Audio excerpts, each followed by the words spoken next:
Hello everyone, welcome to Evoke Learning. आप में से काफ़ी सारे लोगों की रिक्वेस्ट आ रही थी कि अदर सब्जेक्ट्स को भी कवर किया जाए चैनल पे। तो आज मैं आप लोगों के साथ ज्योग्राफी का चैप्टर शेयर करने जा रही हूँ, चैप्टर 1, जो कि है the earth in the solar system. तो चलिए स्टार्ट करते हैं चैप्टर को। तो सबसे पहले पैराग्राफ में बोल रहा है, how wonderful it is to watch the sky after sunset. Sunset के बाद स्काई को देखना, आसमान को देखना कितना ज़्यादा सुंदर लगता है। One would first notice one और two bright dots shining in the sky, soon you would see the number increasing. तो पहले तो आपको एक दो डॉट्स दिखाई देते हैं स्काई में चमकते हुए, लेकिन धीरे धीरे उनकी संख्या बढ़ने लगती है, नंबर में वो इंक्रीज़ होने लगते हैं और इतने ज़्यादा हो जाते हैं कि आप उनको काउंट भी नहीं कर सकते हैं। The whole sky is filled with tiny shining objects. तो पूरा जो आकाश है वो पूरा भर जाता है टाइनी शाइनिंग ऑब्जेक्ट से, छोटे छोटे शाइनिंग ऑब्जेक्ट से भर जाता है। कुछ ब्राइट होते हैं, कुछ डिम होते हैं। It seems as if the sky is studded with diamonds. ऐसा लगता है कि आसमान में किसी ने डायमंड्स जड़ दिए हों, स्टड कर दिए हों। They all appear to be twinkling. ऐसा लगता है कि सारे के सारे ट्विंकल कर रहे हैं, टिमटिमा रहे हैं। But if you look at them carefully you will notice that some of them do not twinkle as others do. तो लेकिन अगर आप ध्यान से देखेंगे तो आप देखेंगे कि सारे के सारे ट्विंकल नहीं कर रहे होते हैं, कुछ बिल्कुल स्टिल रहते हैं अपनी जगह पर। सारे सितारे जो हैं वो टिमटिमाते नहीं हैं। They simply glow without any flicker just as the moon shines. जैसे मून में कोई फ्लिकरिंग नहीं होती है, टिमटिमाता नहीं है, जैसे वो लगातार रोशनी देता रहता है, वैसे ही सिंपली ग्लो करते रहते हैं कुछ stars. Along with these bright objects, in bright objects के साथ you may also see the moon on most of the days.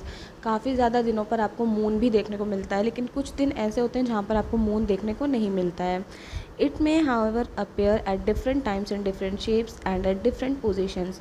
तो जो मून है वो कभी कभी डिफरेंट टाइम पे आपको देखने को मिलेगा, डिफरेंट शेप्स उसके होते हैं और डिफरेंट पोजिशन भी होती है। You can see the full moon only once in about a month's time. Full moon जो है वो आपको पूरे महीने में सिर्फ एक बार देखने को मिलेगा और इसको फुल मून नाइट या फिर पूर्णिमा कहते हैं।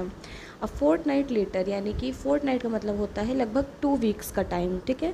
तो 2 हफ्ते बाद यानी कि 15 डेज़ आप मान लीजिए, you can not see it at all. 15 दिनों के बाद आपको ये बिल्कुल भी दिखाई नहीं देगा। तो इसको क्या बोलते हैं, न्यू मून नाइट कहते हैं या फिर अमावस्या कहते हैं। On this day you can watch the night sky best provided it is a clear night. तो अगर इस दिन अच्छी रोशनी आ रही होती है तो आपको पूरा नाइट स्काई बहुत ही क्लियर दिखाई देता है। Do you wonder why can't we see the moon and all those bright tiny objects during the daytime. अब ये जितने भी तारे हैं, जितने भी ब्राइट ऑब्जेक्ट्स हैं स्काई में, मून है, ये सब कुछ हमको दिन के टाइम पे क्यों नहीं दिखाई देता। It is because the very bright light of the sun does not allow us to see all these bright objects of the night sky. तो इन सबसे ज़्यादा तेज़ होती है सूरज की रोशनी। सनलाइट जो है वो इतनी ज़्यादा तेज़ होती है, इतनी ब्राइट होती है कि सूरज की रोशनी हमको तारे और मून देखने को मिलता ही नहीं है उसकी वजह से, ठीक है। तो ऐसा नहीं है कि वो कहीं गायब हो जाते हैं, रहते हैं वो सारे भी स्काई में ही रहते हैं, बट हमको दिखाई नहीं देते क्योंकि सन की लाइट बहुत ज़्यादा ब्राइट है। The sun, the moon and all those objects shining in the night sky are called celestial bodies. तो जितने भी ये चीज़ें हैं स्काई में जो शाइन कर रही हैं दिन में या रात में, इनको सेलेस्टियल बॉडीज़ कहते हैं। Some celestial bodies are very big and hot. तो कुछ सेलेस्टियल बॉडीज़ जो हैं ये बहुत ज़्यादा बड़े होते हैं और गर्म होते हैं। They are made up of gases. बहुत सारी डिफरेंट टाइप की गैसेस से मिलकर के बने होते हैं। उनके पास अपनी खुद की हीट होती है, अपनी खुद की लाइट होती है, विच दे इमिट इन लार्ज अमाउंट्स। जैसे कि सन है तो सन के पास अपनी ओन हीट है, अपनी ओन लाइट है, तो उसको लार्ज अमाउंट में इमिट करता है, हमारी तरफ फेंकता है। These celestial bodies are called stars. The sun is a star. तो जो स्टार्स होते हैं, स्टार्स के पास हमेशा अपनी खुद की लाइट होती है, अपना खुद का हीट होता है। The sun is a star. तो सन भी एक स्टार है। Countless twinkling stars in the night sky are similar to the sun. तो रात में हमको जो ट्विंकलिंग स्टार्स दिखाई देते हैं वो भी सन के जैसे ही हैं, but we do not feel their heat और light as they look so tiny. क्योंकि वो बहुत ज़्यादा छोटे दिखाई देते हैं इसलिए हम उनकी हीट और लाइट को फील नहीं कर पाते हैं, बिकॉज क्योंकि they are very very far from us. वो हमसे इतने ज़्यादा दूर हैं कि हमको बहुत ज़्यादा छोटे दिखाई देते हैं और उनकी हीट और लाइट हम तक नहीं पहुंच पाती। लेकिन सन हमारे काफ़ी क्लोज है जिसकी वजह से वो काफ़ी बड़ा भी दिखाई देता है और उसकी हीट और लाइट को हम फील कर पाते हैं। You must have noticed that all objects look smaller when seen from a distance. तो आपने ये चीज़ नोटिस की होगी कि अगर आप बहुत ज़्यादा डिस्टेंस से किसी चीज़ को देखते हैं तो वो बहुत ही स्मॉल दिखाई पड़ती है। How small an aeroplane looks when it is flying at a great height. जब कोई एरोप्लेन बहुत ज़्यादा हाइट पे उड़ रहा होता है तो वो भी आपको बहुत ज़्यादा छोटा दिखाई पड़ता है, बट एक्चुअल में जब आप देखेंगे तो बहुत ही बड़ा होता है एरोप्लेन, ठीक है। While watching the night sky you may notice various patterns formed by different groups of stars. तो जब आप रात में स्काई में देख रहे होंगे तो आप एक चीज़ नोटिस करेंगे कि बहुत सारे स्टार्स मिल करके, स्टार्स का ग्रुप मिल करके एक टाइप का पैटर्न बना रहे हैं। मतलब पैटर्न का मतलब एक डिज़ाइन सी बन जा रही है, कोई आकार बन जा रहा है। तो दीज आर कॉल्ड कॉन्स्टलेशंस। इनको कॉन्स्टलेशंस कहते हैं। कॉन्स्टलेशंस का मतलब है कि बहुत सारे स्टार्स मिल करके एक पैटर्न फॉर्म करते हैं और उसका कोई नाम होना चाहिए, ठीक है। जैसे कि अर्सा मेजर या फिर बिग बेयर, ये एक टाइप का कॉन्स्टलेशन है। One of the most easily recognisable constellation is the Saptarishi. तो सबसे ज़्यादा ईजिली रिकॉग्नाइजेबल जो कॉन्स्टलेशन है, आप में से काफ़ी सारे लोग उसको आइडेंटिफाई भी कर लेते होंगे, वो है सप्तऋषि। तो जब आप देखेंगे तो आपको स्काई में क्वेश्चन मार्क टाइप का एक दिखाई देगा, 7 स्टार्स का ग्रुप होता है। देखिए ये बच्ची यहाँ पर देख रही है, ये इस टाइप से क्वेश्चन मार्क जैसा बना होता है, ठीक है। ये हमारा सप्तऋषि है। सप्तऋषि में ये दोनों जो स्टार्स हैं ये पॉइंटर स्टार्स होते हैं और ये पॉइंट करते हैं टुवर्ड्स नॉर्थ स्टार, जो हमारा ध्रुव तारा होता है, ठीक है, पोल स्टार की तरफ करते हैं। आगे देखते हैं। It is a group of 7 stars. तो जो सप्तऋषि है वो 7 स्टार्स का ग्रुप है। That forms a part of Ursa Major constellation. Ursa Major constellation का एक पार्ट सप्तऋषि बनाते हैं। Ask someone elder in your family. तो आप अपने घर में किसी को पूछिए या अपने किसी बड़े से पूछिए कि आपको और भी सारे स्टार्स दिखाए, प्लैनेट्स वगैरह दिखाए और कॉन्स्टलेशंस दिखाए स्काई में। In ancient times people use to determine directions during the night with the help of stars. तो पुराने टाइम में जबकि क्लॉक नहीं होता था, कैलेंडर नहीं होता था, कंपास नहीं होता था डायरेक्शन फाइंड करने के लिए, तो लोग क्या करते थे कि हेल्प लेते थे स्टार्स की, जिससे कि वो रात में डायरेक्शन फाइंड कर सकें, ठीक है। The north star indicates the north direction. तो ये जो पोल स्टार है, ध्रुव तारा है, ये हमेशा नॉर्थ में ही रहता है। आप देखेंगे, आपको आपकी मम्मी ने स्टोरीज़ वगैरह भी सुनाई होंगी कि जो पोल स्टार है वो हमेशा हमेशा नॉर्थ डायरेक्शन में ही निकलता है, ठीक है। तो वो नॉर्थ डायरेक्शन को इंडिकेट करता है, इसको पोल स्टार भी कहते हैं। It always remains in the same position in the sky. हमेशा एक ही पोजीशन पे होता है। We can locate the position of the pole star with the help of the Saptarishi. तो जैसे यहाँ पर मैंने आपको बताया कि ये सप्तऋषि के जो नीचे के 2 स्टार्स हैं ये पॉइंटर स्टार्स होते हैं और पॉइंट करते हैं टुवर्ड्स नॉर्थ स्टार। तो इनकी हेल्प से आप आराम से नोटिस कर सकते हैं पोल स्टार को।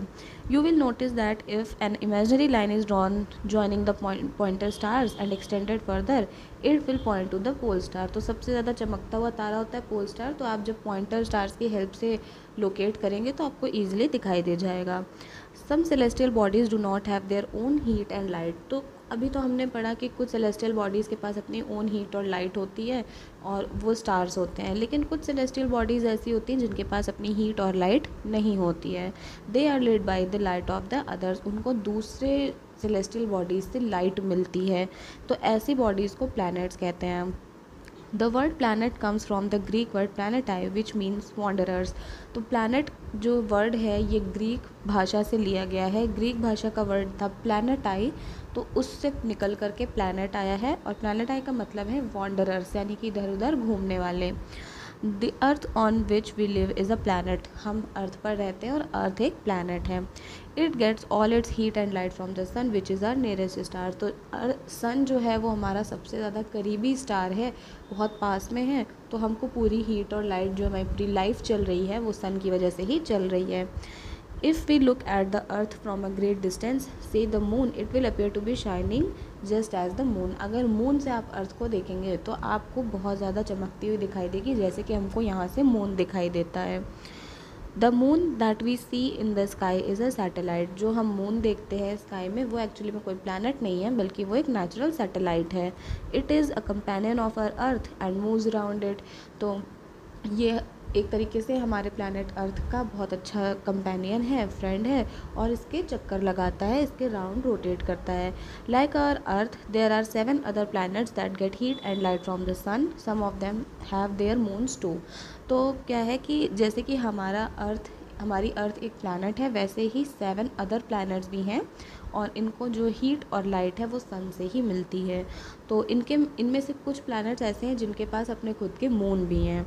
सो यहाँ पर एक इंटरेस्टिंग फैक्ट दिया हुआ है, Jupiter, Saturn and Uranus have rings around them, these are belts of small debris. तो देखिए, जुपिटर, सैटर्न और यूरेनस जैसे कि ये कोई प्लैनेट है, तो इसके किनारे इस तरीके का रिंग आपको दिखाई देगा। तो ये जो रिंग होता है, ये जुपिटर, सैटर्न और यूरेनस के किनारे आपको देखने को मिलेगा, और ये बेल्ट बनी होती है स्मॉल डेब्री की, यानी कि छोटे छोटे रॉक्स के रिमेन्स हैं, गैसेज हैं, इनसे मिल करके ये रिंग बनी होती हैं। These rings may be seen from the earth with the help of a powerful telescopes। तो बहुत पावरफुल टेलीस्कोप अगर आपके पास है तो आप अर्थ से भी इन रिंग्स को देख सकते हैं। अच्छा, फिगर्स में क्या होता है कि सैटर्न में तो आपको जैसे पिक्चर्स बनी हुई हैं, तो सैटर्न में आपको रिंग्स देखने को मिलती हैं, बट जुपिटर और यूरेनस में आप बोलेंगे कि रिंग कहाँ रहती है, किसी भी फिगर में नहीं है। बट बहुत ही हल्की रिंग होती है, वो ईजिली दिखाई नहीं देती है, इसलिए सिर्फ सैटर्न में ही रिंग्स दी हुई हैं फिगर की अगर हम बात करें। अब आ जाते हैं सोलर सिस्टम पे।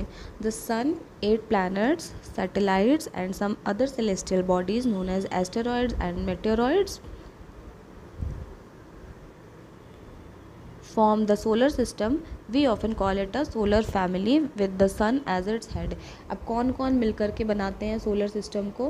पहले तो हो गया सन, और जो भी 8 प्लैनेट्स हैं वो सारे, सैटेलाइट्स, कुछ और सेलेस्टियल बॉडीज़ जैसे कि स्टार्स वगैरह हैं, एस्टेरॉयड्स और मेटेरॉयड्स। एस्टेरॉयड्स मेटेरॉयड्स क्या होते हैं कि रॉक की सब्सटेंसेस होते हैं, बड़े बड़े पत्थर होते हैं, लेकिन प्लैनेट्स से काफ़ी ज़्यादा छोटे होते हैं, और ये सन के अराउंड रोटेट करते हैं। अगर वो पत्थर बहुत ज़्यादा बड़े हैं, यानी कि जैसे कि डायमीटर उनका है वो 1 मीटर से ज़्यादा का है, ये कोई पत्थर है इसका डायमीटर 1 मीटर, ये इससे ज़्यादा का है, तो वो एस्टेरॉयड्स होंगे, और 1 मीटर से कम डायमीटर वाले वो मेटेरॉयड्स होंगे। ठीक है, तो दोनों ही होते रॉकी सब्सटेंसेस ही हैं, और सन के आसपास ये देखने को आपको मिलेंगे। तो ये सारी चीज़ें मिल कर के सोलर सिस्टम बनाते हैं, और सोलर सिस्टम में जो सोलर फैमिली का हेड होता है वो सन होता है। ठीक है, अब यहाँ पर दिया हुआ है, do you know Sol in Roman mythology is the sun god. तो रोमन माइथोलॉजी के हिसाब से, माइथोलॉजी का मतलब होता है ओल्ड बिलीफ्स, जो पुरानी स्टोरीज़ वगैरह होती हैं जिस पर लोगों को विश्वास होता है, तो सोल का मतलब होता है सन गॉड, जिसको कि सूर्य देवता कहते हैं। Solar means related to the sun, solar का मतलब होता है सन से रिलेटेड, सन से जुड़ा हुआ। The family of the sun is therefore called the solar system. इसीलिए जो फैमिली है, सन की फैमिली है, उसको सोलर सिस्टम कहते हैं। Write down as many words using the word solar on your own as you can. तो सोलर से बनने वाले और भी वर्ड्स आपको यूज़ करने हैं, जैसे सोलर पैनल्स वगैरह होते हैं, इस टाइप के वर्ड्स आपको यूज़ करने हैं। आगे देखते हैं, द सन, सन के बारे में दिया हुआ है। The sun is in the centre of the solar system. Sun जो है वो सोलर सिस्टम के बिल्कुल सेंटर में होता है। इट इज़ ह्यूज, बहुत बड़ा होता है, और एक्सट्रीमली हॉट गैसेस से मिलकर के बना होता है, बहुत ही गर्म गैसों का एक गोला है। It provides the pulling force that binds the solar system.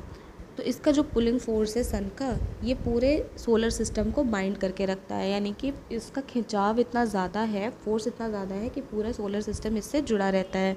The sun is the ultimate source of heat and light for the solar system. ये बहुत इंपॉर्टेंट पॉइंट है, क्योंकि जो सन है वो इकलौता सोर्स है हीट और लाइट का पूरे सोलर सिस्टम के लिए। But that ट्रेमेंडस heat is not felt so much by us, because despite being a nearest star it is far away from us. लेकिन इसकी जो ट्रेमेंडस हीट है, इतनी ज़्यादा हीट इसकी जो है वो हमको बहुत ज़्यादा फील नहीं होती है, बिकॉज भले ही हमसे, हमारा बहुत ही नियरेस्ट स्टार इसको हम लोग कहते हैं, लेकिन फिर भी हमसे काफ़ी ज़्यादा दूर है। तो सन जो है वो अर्थ से लगभग 150 मिलियन किलोमीटर दूर है, तो काफ़ी ज़्यादा दूरी है सन और अर्थ के बीच में, लेकिन फिर भी इसकी हीट और लाइट हमको मिलती है, और अल्टीमेट सोर्स है। नेक्स्ट देखते हैं, यहाँ पर दिया हुआ है वर्ड ओरिजिन के बारे में। Many words used in a language में have been taken from some other language. तो हम लोग जो वर्ड्स यूज़ करते हैं वो बहुत सारी चीज़ें हम लोग डेली यूज़ में बोल तो देते हैं, लेकिन ये सारे वर्ड्स कभी कभार दूसरी भाषा से लिए गए होते हैं, जैसे कि ज्योग्राफी। अभी हम लोग ज्योग्राफी सब्जेक्ट पढ़ रहे हैं और ज्योग्राफी एक इंग्लिश वर्ड है, लेकिन इसका जो ओरिजिन है यानी कि ज्योग्राफी वर्ड को ग्रीक भाषा से लिया गया है, जिसका मतलब होता है डिस्क्रिप्शन ऑफ द अर्थ। अर्थ का जहाँ पर डिस्क्रिप्शन किया जाए वो ज्योग्राफी है। ठीक है, तो दो वर्ड से मिलकर के ज्योग्राफी बना है, दो ग्रीक वर्ड से। पहला ग्रीक वर्ड है जी और दूसरा है ग्राफिया। तो जी का मतलब होता है अर्थ और ग्राफिया का मतलब होता है राइटिंग। तो जब अर्थ के बारे में पूरा डिटेल में डिस्क्राइब किया गया, उसको लिखा गया, तो उसको ज्योग्राफी कहा गया। आगे देखते हैं, ऐसे ही दो तीन वर्ड्स और दिए गए हैं, जियो प्लस लॉजी, जियो प्लस मेट्री और जियो प्लस ऑइड। और इनका सबका ओरिजिन जो है वो ग्रीक वर्ड से है, जैसे कि लॉजिया, मेट्रिया और ऑइड्स। तो लॉजिया का मतलब होता है जियो, और लॉजी मिलकर के बनता है स्टडी ऑफ अर्थ, यानी अर्थ के बारे में पढ़ना। जियोमेट्री यानी कि अर्थ का मेजरमेंट, और जियोइड का मतलब होता है अर्थ की शेप। अर्थ का शेप जियोइड है, यानी कि ऐसा शेप है लेकिन पोल्स पर ये चिपटी है। ठीक है, आगे देखते हैं, प्लैनेट्स पे आ जाते हैं। There are 8 planets in our solar system. In order of their distance from the sun, they are Mercury, Venus, Earth, Mars, Jupiter, Saturn, Uranus and Neptune. तो टोटल 8 planets हैं हमारे सोलर सिस्टम में, और उनके distance के according अगर हम देखें तो क्या जो सीक्वेंस बनता है वो है mercury, Venus, earth, Mars, Jupiter, Saturn, Uranus and Neptune. ठीक है, अब इसको इजी वे में अगर आपको लर्न करना है तो यहाँ पर एक ट्रिक दी हुई है, my very efficient mother just served us nuts. तो इससे भी आप लर्न कर सकते हैं या फिर आप डायरेक्ट भी लर्न कर लेंगे। All the 8 planets of the solar system move around the sun in fixed paths. These paths are elongated. तो एक फिक्स पाथ होता है, जैसे कि ये सन है और इसके किनारे किनारे ऐसे ऑर्बिट्स बने होते हैं। ठीक है, ये ऑर्बिट्स होते हैं और इन्हीं में प्लैनेट्स मूव करते हैं, कोई यहाँ है कोई यहाँ है, तो इस तरीके से प्लैनेट्स मूव करते हैं। ठीक है, Mercury is nearest to the sun. Mercury सबसे पास में है सन के। It takes only about 88 days to complete 1 round along its orbit. तो इसको सिर्फ और सिर्फ 88 डेज़ लगते हैं अपने ऑर्बिट में घूमते हुए, ये सन के चक्कर लगा लेता है 88 डेज़ में। उसके बाद है Venus. Venus is considered as Earth's twin because its size and shape are very much similar to that of the earth. तो जो वीनस है और उसको अर्थ की ट्विन सिस्टर कहा जाता है, क्योंकि इसका साइज़ और शेप बिल्कुल अर्थ के जैसा ही है, इसलिए इसको अर्थ का ट्विन कहते हैं। तो यहाँ पर देखिए सोलर सिस्टम आपको दिया हुआ है, इसको आप अच्छे से देख लीजिए। पहले सन है, फिर मरकरी, और इसके साथ में नीचे यहाँ पर लिखा हुआ है कि किसको कितना टाइम लगता है ऑर्बिट में रोटेट करने में सन के आसपास। तो ये पूरा दिया हुआ है। सैटर्न के आसपास आप देख सकते हैं रिंग बनी हुई है, और नेपच्यून सबसे लास्ट प्लैनेट है। आगे बढ़िए, till recently Pluto was also considered a planet. तो अगस्त 2006 से पहले तक प्लूटो को भी एक प्लैनेट ही कंसिडर किया जाता था। However in a meeting of the international astronomical union, तो इंटरनेशनल एस्ट्रोनॉमिकल यूनियन की एक मीटिंग हुई जहाँ पर ये डिसीजन लिया गया that Pluto, like other celestial objects discovered in recent past, may be called dwarf planets. तो जो भी अभी रिसेंटली डिस्कवर किए गए हैं प्लैनेट्स, जैसे कि सीरीज़ 2003 UB313, तो ये जो प्लैनेट है इसको 2003 में डिस्कवर किया गया। तो प्लूटो इन ऑब्जेक्ट्स की तरह ही है और इसको ड्वार्फ प्लैनेट कहा जाएगा, यानी कि ये बाकी प्लैनेट्स से इसका साइज़ काफ़ी ज़्यादा छोटा है, तो इसको प्लैनेट्स की कैटेगरी में ना रखा जाए। आगे अर्थ की बात है। The earth is the third nearest planet to the sun. तो अर्थ का नंबर जो है वो तीसरा लगता है, क्योंकि पहला क्या है, मरकरी है, फिर वीनस है, फिर अर्थ है। In size it is the fifth largest planet. पांचवा सबसे बड़ा प्लैनेट अर्थ है। It is slightly flattened at the poles. जैसे कि मैंने आपको बताया इसका जियोइड शेप है, पूरा ये गोल है, राउंड है, लेकिन फ्लैट्स यहाँ पर जो पोल्स हैं यहाँ पे बिल्कुल चिपटा है, फ्लैट है। That is why its shape is described as geoid. Geoid means an earth-like shape. तो geoid का मतलब ही होता है earth-like shape. Conditions favorable to support life are probably found only on the earth. Life को support करने के लिए जो फेवरेबल कंडीशंस चाहिए होती हैं वो सिर्फ और सिर्फ अर्थ पर ही मिलती हैं। अर्थ ना ही बहुत ज़्यादा गर्म है ना बहुत ज़्यादा ठंडी है। It has water and air. इस पर वाटर अवेलेबल है, एयर अवेलेबल है, जो कि हमारे सर्वाइवल के लिए बहुत ही ज़्यादा एसेंशियल है, बहुत ज़रूरी है। The air has life supporting gases like oxygen. तो एयर में बहुत सारी गैसेज मिली हुई हैं और सबसे ज़्यादा लाइफ सपोर्टिंग गैस जो है वो ऑक्सीजन है। Because of these reasons the earth is a unique planet in the solar system. इन रीजंस की वजह से अर्थ बिल्कुल यूनिक प्लानट है पूरे सोलर सिस्टम में, क्योंकि सिर्फ यहीं पर लाइफ पॉसिबल है। From the outer space the earth appears blue because it's 2/3 surface is covered by water, it is therefore called a blue planet. तो आउटर स्पेस से देखने पर अर्थ ब्लू कलर की दिखाई देती है, क्योंकि इसका 2/3 पार्ट जो है वो वाटर से कवर्ड है, इसीलिए अर्थ को ब्लू प्लानट भी कहते हैं। तो ये क्वेश्चन आपसे बार बार रिपीट कर सकते हैं कि अर्थ को ब्लू प्लैनेट क्यों कहते हैं, ठीक है, या फिर यूनिक प्लैनेट क्यों कहते हैं। तो आप सीधा सा इसमें आंसर लिखेंगे कि क्योंकि 2/3 इसका जो हिस्सा है वो पानी से घिरा हुआ है, इसलिए ब्लू प्लैनेट है। और यूनिक प्लैनेट इसलिए है क्योंकि वाटर है, एयर है, लाइफ पॉसिबल है, इसलिए ये यूनिक प्लैनेट है। यहाँ पर दिया है light travels at the speed of about 3 lakh kilometer per second, yet even with this speed the light of the sun takes about 8 minutes to reach the earth। तो जो लाइट की speed है travel करने की वो 3 lakh kilometre पर second, यानी 1 second में 3 लाख किलोमीटर ट्रैवल करती है लाइट। लेकिन फिर भी सन से जो लाइट आती है उसको अर्थ तक पहुंचने में 8 मिनट लग जाते हैं। मतलब इतनी ज़्यादा स्पीड से चलती है लाइट, फिर भी 8 मिनट्स लग जाते हैं लाइट को अर्थ तक पहुंचने में। अब यहाँ पे बात करते हैं द मून, ठीक है, मून के बारे में बात करते हैं। Our earth has only 1 satellite that is the moon. हमारे अर्थ के पास सिर्फ एक सैटेलाइट है और वो है मून। अदर प्लैनेट्स के पास एक से ज़्यादा सैटेलाइट्स हैं। Its diameter is only 1/4 that of the earth. तो जो डायमीटर होता है, जैसे ये सर्कल है तो इसका सेंटर से लेकर ये जो लाइन होती है ये डायमीटर होती है। तो अगर अर्थ का डायमीटर ये है तो मून का डायमीटर इसका 1/4 होता है। It appears so big because it is nearer to our planet than other celestial bodies. Other celestial bodies के कंपैरिजन में ये हमारे प्लैनेट के बहुत ज़्यादा पास में है, इसीलिए बहुत बड़ा दिखाई देता है। It is about 3,84,400 kilometre away from us. ये हमसे 3,84,400 किलोमीटर दूर है।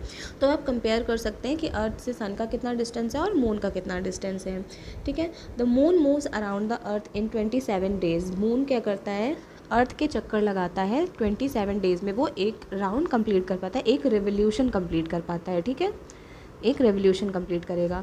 It takes exactly the same time to complete 1 spin. अपनी एक्सिस पर, जैसे पृथ्वी अर्थ अपनी एक्सिस पर घूमती है 24 आवर्स में, तो मून को उतना टाइम लगता है, 27 डेज़ लगते हैं अपनी एक्सिस पर स्पिन करने में। As a result only 1 side of the moon is visible to us on the earth. तो हमको सिर्फ मून का एक साइड ही दिखाई देता है इसी वजह से, क्योंकि 27 डेज़ में वो रोटेशन भी, रिवोल्यूशन भी कंप्लीट कर रहा है और रोटेशन भी कंप्लीट कर रहा है, ठीक है। The moon does not have conditions favourable for life. Moon के पास ऐसी कंडीशंस नहीं है जिससे कि लाइफ पॉसिबल हो वहाँ पर। It has mountains, plains and depressions on its surface. तो इसकी सरफेस पर क्या बोलते हैं, मून की सरफेस पर माउंटेन्स हैं, प्लेन्स हैं यानी कि समतल मैदान हैं, और बहुत सारे डिप्रेशंस हैं, डिप्रेशंस यानी कि गड्ढे हैं। तो इसकी वजह से क्या होता है कि शैडोज़ बनती हैं, ठीक है। तो जो चाँद में हम लोग बोलते हैं ना, चाँद में दाग है, तो एक्चुअली वो इन सारी चीज़ों की शैडोज़ हैं जो हमको दिखाई देती हैं। यहाँ पर कुछ इन्फॉर्मेशन दी हुई है, हम लोग इसको भी देख लेते हैं। इंटरेस्टिंग फैक्ट, नील आर्मस्ट्रॉन्ग पहले व्यक्ति थे जिन्होंने मून की सरफेस पर कदम रखा था, और ये इन्होंने 20 जुलाई 1969 को ये मून पर गए थे। Find out whether any Indian has landed on the moon. तो राकेश शर्मा पहले इंडियन थे जिन्होंने मून की सरफेस पर कदम रखा था, जो मून पर गए थे, ठीक है। नेक्स्ट है सैटेलाइट की बात हुई है। A satellite is a celestial body that moves around the planets in the same way as the planets move around the sun. जिस तरीके से प्लैनेट्स जो हैं वो सन का चक्कर लगाते हैं, वैसे ही जो सैटेलाइट होता है वो एक टाइप की सेलेस्टियल बॉडी है जो प्लैनेट्स के चक्कर लगाती है, ठीक है। अब ह्यूमन मेड सैटेलाइट, जो मैन मेड सैटेलाइट्स होती हैं वो क्या होती है, वो आर्टिफिशियल बॉडीज़ होती हैं, नेचुरल नहीं है, ठीक है, क्योंकि उनको ह्यूमंस ने डिज़ाइन किया है, साइंटिस्ट ने डिज़ाइन किया है to gather information about the universe और फॉर कम्युनिकेशन। तो कम्युनिकेशन के पर्पज़ से या फिर यूनिवर्स के बारे में और ज़्यादा इन्फॉर्मेशन इकट्ठा करने के लिए, गैदर मीन्स इकट्ठा करना, तो इन्फॉर्मेशन जानने के लिए यूनिवर्स के बारे में, इसलिए साइंटिस्ट ने उनको डिज़ाइन किया है। It is carried by a rocket and placed in the orbit around the earth. तो उसको एक रॉकेट लेकर के जाता है और ऑर्बिट में, अर्थ के ऑर्बिट में उसको छोड़ दिया जाता है। Some of the Indian satellites in space are INSAT, IRS, EDUSAT. ये सारी की सारी आर्टिफिशियल सैटेलाइट्स हैं, मैन मेड सैटेलाइट्स हैं जो स्पेस में हैं। और ये क्वेश्चन आपसे पूछा जा सकता है कि कुछ इंडियन सैटेलाइट्स का आपको नाम बताना है। ठीक है, आगे बढ़ते हैं। एस्टेरॉइड्स की बात करते हैं। देखिए इमेज में दिख रहा है asteroid. Apart from the stars, planets and satellites, stars, planets और सैटेलाइट्स के अलावा there are numerous tiny bodies which also move around the sun. बहुत सारी छोटी छोटी बॉडीज़ सन का चक्कर लगाती हैं। सिर्फ ऐसा नहीं कि स्टार्स या प्लैनेट्स ही चक्कर लगाते हैं, और भी चीज़ें हैं। तो इनमें से एक है asteroids. They are found between the orbits of Mars and Jupiter. Mars और जुपिटर के बीच में आपको एक एस्टेरॉइड बेल्ट देखने को मिलता है। एस्टेरॉइड जैसे कि मैंने पहले बताया पत्थर हैं जो कि काफ़ी छोटे हैं प्लैनेट्स के कंपैरिजन में। Scientists are of the view that asteroids are parts of a planet which exploded many years back. तो साइंटिस्ट का ऐसा मानना है कि बहुत साल पहले एक प्लैनेट में विस्फोट हुआ था, एक्सप्लोड हो गया था, और उसी के पार्ट्स जो हैं वो ये एस्टेरॉइड बेल्ट को बनाते हैं। एस्टेरॉइड्स उसी के टुकड़े हैं। मेटेरॉइड्स, मेटेरॉइड्स क्या होते हैं? Small pieces of rocks. ये एस्टेरॉइड से छोटे होते हैं। Which move around the sun, ये सन के चक्कर लगाते हैं। Sometimes these meteoroids come near the earth and tend to drop upon it. तो क्या होता है कि कभी कभी मेटेरॉइड्स अर्थ के बहुत ज़्यादा पास में आ जाते हैं, और अर्थ में क्योंकि क्या होता है, ग्रेविटेशनल फोर्स होता है जिसकी वजह से हम ज़मीन पर टिके रहते हैं, ऐसे हवा में उड़ नहीं रहे होते हैं। ठीक है, तो मेटेरॉइड्स इतने ज़्यादा पास में आ जाते हैं अर्थ के कि वो उस पर गिरने लगते हैं, अर्थ का ग्रेविटेशनल फोर्स उनको खींचने लगता है। During this process due to friction with the air they get heated up and burn. तो क्या होता है, जब वो बहुत ज़्यादा पास आ जाते हैं, ये अर्थ है, ये इसके एटमॉस्फेयर में कोई मेटेरॉइड आ रहा है, तो इसका ग्रेविटेशनल फोर्स जो है वो इसको खींचने लगता है, और एयर के साथ जब वो फ्रिक्शन होता है, एयर के साथ रगड़ लगने पर वो पत्थर जलने लग जाता है with the flash of light. ठीक है, तो उससे लाइट भी निकलती है। Sometimes a meteor without being completely burn falls on the earth and creates a hollow. तो क्या होता है, बिना जले कभी कभी मेटेयर्स जो होते हैं वो गिर जाते हैं अर्थ पर, और उस जगह पर गड्ढा हो जाता है, हॉलो हो जाता है। तो ये जो मेटेरॉइड्स होते हैं, ये जब जलने लगते हैं अर्थ की एटमॉस्फेयर में आ करके, इन्हीं को हम कहते हैं कि तारा टूट रहा है, ये टूटता हुआ तारा दिख रहा है, तो ये एक्चुअली में मेटेरॉइड्स होते हैं। Do you see a whitish broad band like a white glowing path across the sky on a starry night? Clear starry night. तो जिस दिन आसमान बिल्कुल साफ़ होता है, स्टारी नाइट होती है, बहुत सारे स्टार्स होते हैं, तो आपने नोटिस किया होगा कि एक बहुत ग्लोइंग पाथ आपको दिखाई देता है, जैसे कि कोई पाथ है और बहुत ज़्यादा वो ग्लो कर रहा है, चमक रहा है। वाइटिश ब्रॉड बैंड, बिल्कुल चौड़ा सा एक वाइट कलर का बैंड टाइप का आपको दिखाई देगा। तो ये क्या होता है, it is a cluster of millions of stars. Millions of stars का ये ग्रुप होता है। ठीक है, this band is the milky way Galaxy, और इसको मिल्की वे गैलेक्सी कहते हैं। और solar system is a part of this Galaxy. हमारा सोलर सिस्टम जो है वो मिल्की वे गैलेक्सी का एक पार्ट है। सन, मून, जितने भी प्लैनेट, 8 प्लैनेट्स हैं, ठीक है, asteroids, meteoroids, other celestial bodies, satellites, सब कुछ मिल करके सोलर सिस्टम बनाते हैं, और सोलर सिस्टम है मिल्की वे गैलेक्सी का एक पार्ट। इन एंशियंट इंडिया, यानी पुराने ज़माने में क्या माना जाता था, it was imagined to be a river of light flowing in the sky. ऐसा माना जाता था जैसे लाइट की एक रिवर बह रही हो, नदी बह रही हो, और स्काई में फ्लो कर रही हो, बहुत ज़्यादा चमक रही थी। ठीक है, दस इट वॉज नेम्ड आकाश गंगा, इसीलिए इसको आकाश गंगा का नाम दिया गया, क्योंकि गंगा एक रिवर है, और ऐसा माना गया कि वो स्काई में एक रिवर बह रही है लाइट्स की, इसीलिए उसको आकाश गंगा बोला गया। A galaxy is a huge system of billions of stars and clouds of dust and gases. तो अब गैलेक्सी क्या होती है, गैलेक्सी में बहुत सारे बिलियंस ऑफ स्टार्स होते हैं, क्लाउड होते हैं डस्ट के बने हुए, ठीक है, और गैसेस से बने हुए क्लाउड्स होते हैं। There are millions of such galaxies that makes the universe. अब ये तो एक गैलेक्सी की बात हो गई, एक गैलेक्सी में बिलियंस ऑफ स्टार्स होंगे, बहुत सारे डस्ट पार्टिकल्स और गैसेस से बने हुए क्लाउड्स होंगे, लेकिन ऐसी ही मिलियंस गैलेक्सी मिलकर के हमारा यूनिवर्स बनाती हैं, जिसको कि हम क्या बोलते हैं, ब्रह्मांड कहते हैं। यूनिवर्स यानी कि ब्रह्मांड। तो मिलियंस ऑफ गैलेक्सी मिलकर के यूनिवर्स बनाएंगी। It is difficult to imagine how big the universe is. इसको इमेजिन करना बहुत ज़्यादा डिफ़िकल्ट है कि हमारा यूनिवर्स कितना ज़्यादा बड़ा है। तो साइंटिस्ट और ज़्यादा ट्राई कर रहे हैं कि वो फाइंड आउट कर सकें यूनिवर्स के बारे में, We are not certain about its size, but we know that all of us, you and I, belong to this universe. तो हम इसके साइज़ को लेकर के तो कुछ बात हो नहीं पाएगी, सर्टेन नहीं है, फिक्स नहीं है कि इसका साइज़ क्या है, लेकिन हम सब ये जानते हैं कि हम और आप इसी यूनिवर्स का, इसी ब्रह्मांड का हिस्सा हैं। तो ये आप देखिए कि मिल्की वे गैलेक्सी आपको दिख रही है, मिल्की वे जैसा आपको दिखाई दे रहा है वाइटिश ब्रॉड बैंड के बारे में। ठीक है, तो यहाँ पर ये चैप्टर ख़त्म हो गया है। आई होप आपको समझ में आ गया होगा। अगर आपके कोई डाउट्स हैं तो आप पूछ सकते हैं कमेंट सेक्शन में, और नेक्स्ट वीडियो में हम लोग इसके क्वेश्चन आंसर्स को डिस्कस करेंगे। तो चलिए मिलते हैं हम लोग नेक्स्ट वीडियो में। अगर आप चैनल पर नए हैं तो सब्सक्राइब कर लीजिएगा, वीडियो पसंद आई हो तो लाइक करिएगा। Okay, bye and take care.